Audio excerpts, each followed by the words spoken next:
அவரு புரிஞ்சுக்கிட்டாரு. பாஸ்கராச்சாரியார் வீட்டுல இருந்து வந்தா அவரு மனைவியா தானே இருக்கணும்ட்டு வாங்க வாங்க அப்படின்னு உள்ள கூட்டிட்டு போய் என்ன விஷயமா வந்தீங்க? ஏன்பா கடன் கொடுத்தியே, அந்த கடனை கொடுக்கறதுக்கு கொஞ்சம் தாமதமான உடனே என்னெல்லாம் பேசிட்டேன், அதனால முதலோட சேர்த்து வட்டியும் கொடுத்துடலாம், திருப்பி வந்திருக்கேன், புடிவோம் கடனை அப்படின்னு பண மூட்டையை அவன் கையில கொடுத்த அந்த அம்மா. இவர் வாங்கிக்கிட்டு ரொம்ப சந்தோஷம், ரொம்ப நன்றி, இருங்க உள்ள போய் நான் குங்குமம் எடுத்துட்டு வரேன் அப்படின்னு நேரம் உள்ள போய் குங்குமம் எடுத்து கொண்டு வந்து கொடுத்தா குங்குமத்தையும் வாங்கி அம்பாள் வைக்க வந்தது அம்பாள் தானே.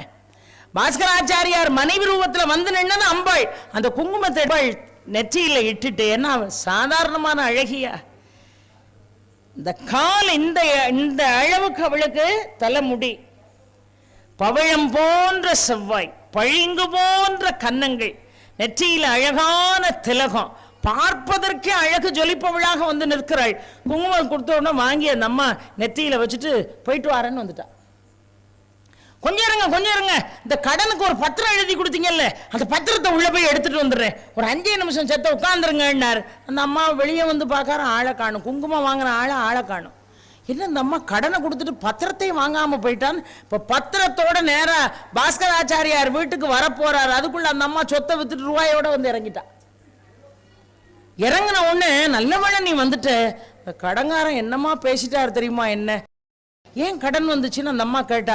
அம்பாளுக்கு நகை போடுற ஆசையில் ஒருத்தர் கடன் வாங்கி நகையை செஞ்சு போட்டேன், சொன்னபடி கொடுக்க முடியல, முதல்ல அந்த பணத்தை எடு, அவர்கிட்ட கொண்டு போய் கொடுத்துட்டு வந்துருவோம்னு சொல்லும் போது அந்த அம்மா பணத்தை எடுக்க